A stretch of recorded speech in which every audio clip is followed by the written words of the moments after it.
விஜய் உலக தொலைக்காட்சி வரலாற்றில் முதல் முறையான்ற மாதிரி அவர் சர்ச்சுக்கு போய் மண்டிட்டு அங்கே ஏதோ பிரார்த்தனை பண்ணிவிட்டு அடுத்து அங்கே ஒரு சாமி அங்கே ஏதோ குலதெய்வம் கோயில் மாதிரி ஒரு கோயில் இருந்திருக்கு, அங்கே போய் அந்த வழிபாடு நாட்டார் தெய்வ வழிபாடு, அதுக்கப்புறம் ஒரு மசூதி, இப்படி மூணுத்தையும். குலதெய்வத்தை வழிபாடலாம் அடுத்த போய் வழிபடக்கூடாது. உங்கள் குலதெய்வத்தை நீங்கள் தான் வழிபடணும். ஏன்னா அது உங்களுடைய பாரம்பரியம், உங்களோட தாத்தா பாட்டன் பூட்டன் அவர்கள் எடுத்துகிட்டு வந்த மண், அதிலிருந்து உருவானது தான் அந்த கோயில். அது மாதிரி வேறு குலதெய்வத்தை மாற்றி கும்பிட்டிங்கன்னா முதல்ல உங்கள் உயிருக்கே ஆபத்தாயிடும். அது ஒன்று. ரெண்டாவது, ஃபாதிரியாரே கட்டையை தூக்கியிருக்காரு, யாரா இவன். அதுக்கப்புறம் உள்ளே இருக்கவங்கெல்லாம் பைபிளில் சில வசனங்கள் எடுத்து சொல்லி, இப்போ ஏசுநாதர் அமைதியின் ரூபம், அவர் இது மாதிரி நீங்கள் கோவப்படாதீங்க, ஏன்னா நம்மளோட பாரம்பரியம் ஒரு கன்னத்தில் அடித்தாலும் இன்னொரு கன்னத்தை காட்டுன்னா ஏசு சொல்லியிருக்காரு, அதனால் கோவப்படாதீங்க. இந்த மாதிரி திட்டு பழக ஏமாத்துக்காரன்லாம் சர்ச்சுக்கு வரத்தான் செய்வான், அதனால் கொஞ்சம் பொறுமையை காத்துருங்க அப்படின்னு சொல்லி அப்புறம் தான் அவர் சைலண்டாக இருக்கார். சரி ரைட்டு அப்படின்னு சொல்லி அங்கே போய் முட்டி போட்டு ஒரு வழிபடுறாரு. என்னைக்கு நீ வழிபட்டிருக்க, என்னைக்கு நீ சர்ச்சுக்கு போயிருக்க, என்னைக்கு போய் இது பண்ணியிருக்க, மாதா வழிபட்டிருக்க, ஏசுநாதர் வழிபட்டிருக்க. என்னைக்கு இல்லை, கிறிஸ்மஸ் நேரத்தில் இந்தியா முழுக்க பல மாநிலங்களில் பிஜேபிக்காரங்க சர்ச்சுகளில் அடித்தாங்க, மணிப்பூரில் கொளுத்தி எரிச்சிருக்காங்க. அதுக்கு ஒரு கண்டனம் தெரிவிக்கலை. ஏன்னா உன் படத்தில் பூரா மைனாரிட்டியை தான் தீவிரவாதியாக காட்டி அடித்து எடுத்துகிட்டு வர மாதிரி காட்டுறேன், அப்புறம் அவங்க இதுலேயே போய் நக்கிற எதுக்கு போகிறாங்க. பாகிஸ்தான் தொடர்பு குண்டு வைக்கிறாங்கன்னு அந்த ஒன்லைன்லேயே போயிட்டு அப்புறம் திருப்பி அங்கே எதுக்கு போகலான்றதான் கேள்வி. அதை சில கூமுட்டைகளை கூப்பிட்டு வச்சு ஃபோட்டோ எடுக்கிறக்காக அதை பண்ணிகிட்ருக்காங்க. ஏன்னா இப்போ அங்கே நிற்கிற இன்றைக்கி வருது ராஜா, அவர் கிறிஸ்தவ சமூகம் சார்ந்து ரொம்ப நாளாக அங்கே அவங்களோட பணி செஞ்சுக்கிட்டு இருக்காருங்கிறது ஒரு பேக்கிங்கும் இருக்குது. அதை தாண்டி விஜய் அவங்க நம்பலை, அதனால் என்னை நம்புங்கன்னு அந்த மக்களுக்கு ஒரு அப்பீல் கொடுக்குற மாதிரி கிறிஸ்தவ மக்களுக்கு நான் பக்திமான் தான் காட்டுறதுக்கான ஒரு இதுவாக அவருக்கு அந்த ஓட்டு வராமல் போயிருன்னு ஏதாவது அவருக்கு இன்டர்னல் ரிப்போர்ட் அப்படி பண்ணியிருப்பாரா? இதில் அவருக்கு கட்சிக்குள்ளே நீங்கள் ஜெயிக்க அங்கே வாய்ப்பு இல்லை, உங்களை நம்பலை அப்படின்றதுனால நீங்கள் சர்ச்சைக்கு போனால் அந்த ஓட்டுகள் அப்படி உங்களை நோக்கி வரும்னு யாரும் வியூக வகுப்பாளர்கள் சொல்லியிருப்பாங்க. மைனாரிட்டி ஓட்டை நீங்கள் கவர் பண்ணணும்னா நீங்கள் இது பண்ணுங்க அப்படின்னு. எனக்கு மசூதிக்கு போகும்போது இவங்களோட ஓட்டு வரும், அங்கே போனீங்கன்னா இந்த ஓட்டு வரும், பிஜேபி ஓட்டை கூட நீங்கள் வாங்கினோம்னா கோயிலுக்கு போயிருங்க, இந்து கோயிலுக்குன்ற மாதிரி. அதுக்கு தான் போகிறது. ஆனால் அது ஒர்க் அவுட் ஆகாது எந்த வகையில். ஏன்னா அவனா லூஸா திடீர்னு ஒரு நாளைக்கு ஏதோ ஒரு சர்ச்சில் போய் முட்டி போட்டு இப்படி நடந்துட்டீங்க அப்படின்னோடனே உங்களை கிறிஸ்தவ பக்தனை ஏற்றுக்கிறதுக்கோ, இல்லை போய் அந்த குலதெய்வ கோயிலில் கும்பிட்டோன்னா நீ உன்னை இந்துவாக வைக்கிறதுக்கோ, அதுவும் பெரிய கோயிலுக்கெலாம் போல இல்லை, எங்கேயும் சும்மா சின்ன கோயில் மாதிரி அப்படி. ஏன்னா அங்கே போனால் ஆகாது இருக்குது. இந்த அந்தோனியார் கோயில் ஏர்போர்ட்டுக்கு பக்கத்துலேயே இருக்குது அப்படிங்கிறாங்க. ஏர்போர்ட்டுக்கு பக்கத்துலேயே இருக்க கோயிலில் சிறு தேவாலயத்துக்கு போயிட்டு அடுத்து அந்த பேசுகிறதுக்கு ரோட் ஷோ தொடங்குற இடத்துக்கு போகிற வழியில் பள்ளிவாசல், லாஸ்ட்டில் இங்கே வெளியிலே நிப்பாட்டி அவர்கிட்ட வாழ்த்தெல்லாம் கொடுத்து லூசு பாய்கள் 4 பேர் நிற்பான், புரியுதா?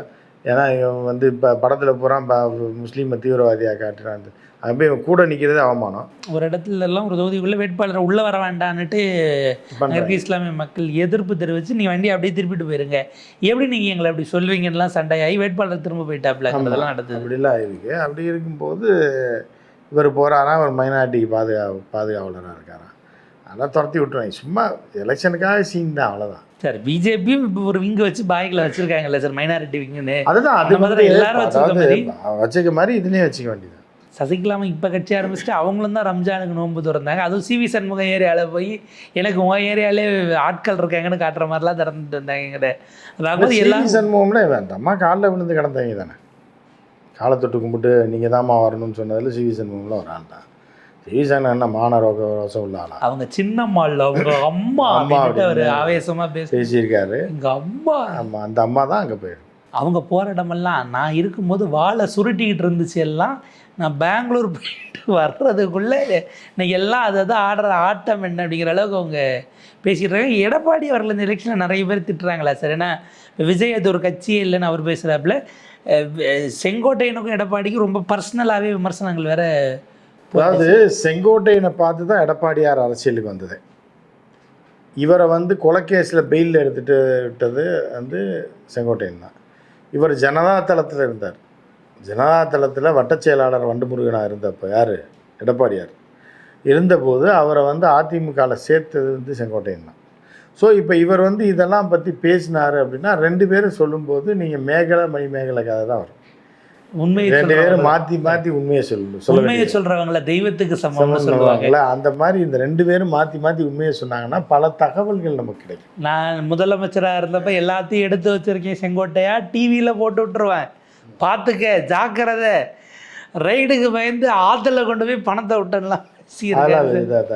நீ அதை பண்ணலையா இதை பண்ணலையா அவருக்கு கேட்டால் அவருக்கு காலம் எல்லாவற்றுக்கும் பதில் சொல்லணும்னு செங்கோட்டை அதில் கமிட் பண்ணிக்காம செங்கோட்டை மேலே ஆரம்பிச்சிட்டாப்புல. ஐயோ இது என்ன இது ரொம்ப தர ரேட்டுக்கு இறங்குறாங்களேன்னொடனே டப்புன்னு பேக் அடிச்சிடுவோம் கொஞ்சம், இல்லைன்னா எல்லாத்தையும் சொல்லிடுவாங்க போல. என்ன செங்கோட்டையன் பற்றி சொன்னாங்கன்னா வேறு ஏதாவது சொல்லிட்டான்னு வைங்க, செக்ஸ் கேண்டல் அது இதுன்னு எடப்பாடியார் சொன்னார்னா பெரிய அசிங்கமாயிரும்.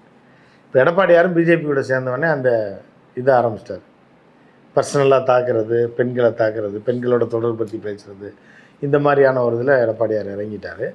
அப்புறம் செங்கோட்டையன் இறங்குவார். அப்புறம் அப்படி இறங்கும்போது அது ரெண்டு தெய்வங்களும் உண்மையை சொன்ன மாதிரி ஆயிடும்.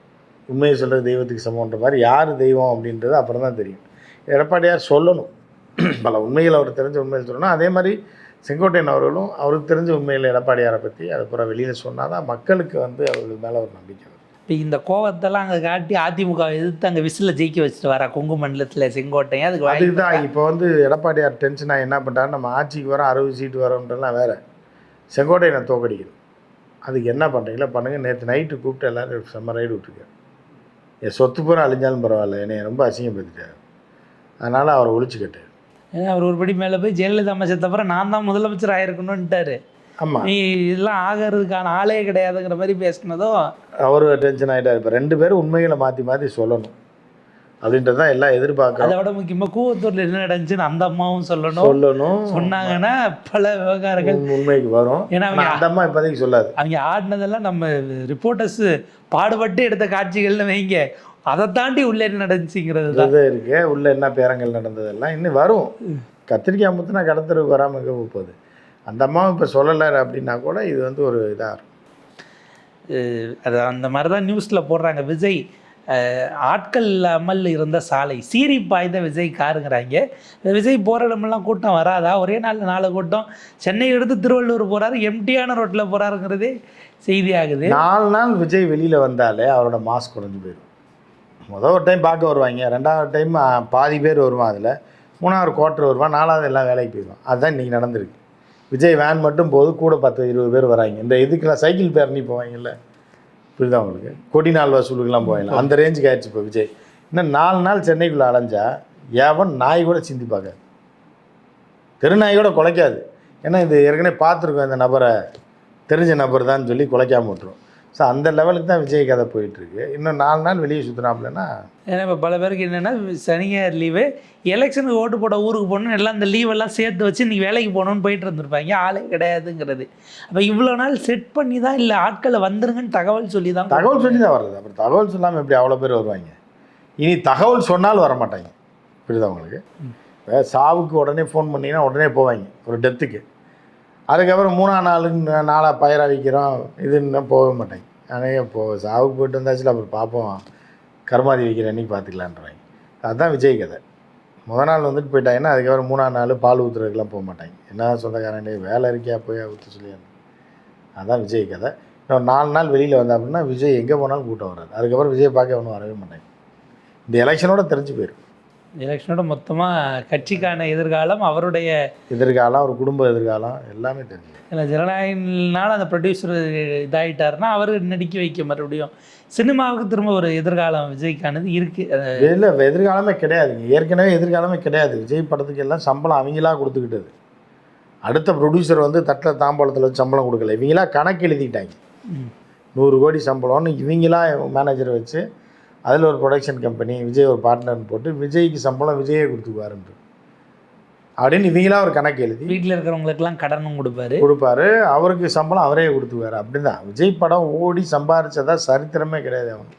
இல்லை சார், ஜெயலலிதா 1 ரூபா சம்பளம் எடுத்த மாதிரி தெரியும். அதே கதை தான் விஜய் கதை. ஸோ அதனால் விஜயோட அரசியல் வாழ்க்கையும் இந்த தேர்தலுக்கு அப்புறம் முடிஞ்சிடும், திரை வாழ்க்கையும் அவ்வளோதான். இல்லை இவ்வளோ அவர் ஜெயிச்சிருவாரு நம்புறவங்கலாம் என்ன ஆவாங்கன்னு ஒரு கேள்வி இருக்குல்ல. அடுத்த படம் எடுத்தால் கூட அது லவ் படமாக எடுக்க முடியாது, அதே மாதிரி ஆக்ஷன் படம் எடுக்க முடியாது, இந்த தீவிரவாதிகள் அது இந்த கதையும் விட முடியாது. அப்போ என்ன கதையில் எடுப்பீங்க? அதுவும் ஓடாது, மொக்கையாக போயிடும். திரும்ப பாலாஜி விஜயை வந்து ரசிக்கிறது வந்து அந்த இப்போ டான்ஸு இன்ஸு 2 கதாநாயகி அப்புறம் அந்த லவ் சீனு லவ் டைலாக் இதனால தான் இவ்வளோ பேர் சுற்றிட்டு இருக்காங்க. இப்போ படம் வேறு மாதிரி எடுத்தால் மெண்டல் ஆயிடுவாங்க. நீ பார்த்து இது என்ன தலைவன் இப்படி படம் எடுத்துக்க அப்படின்னா இந்த படத்தோட அதாவது விஜயோடைய அரசியல் சினிமா திரை வாழ்க்கை ரெண்டுமே முடிஞ்சு போச்சுன்னு தான் நீங்கள் பார்க்கலாம். அது அவராக முடிச்சுக்கிட்டாராங்கிறது தான் கேள்வி. இப்போ கேள்வி யாருனாலும்ட்டு ஒரே ஒரு நிறைய கேள்வி சார்.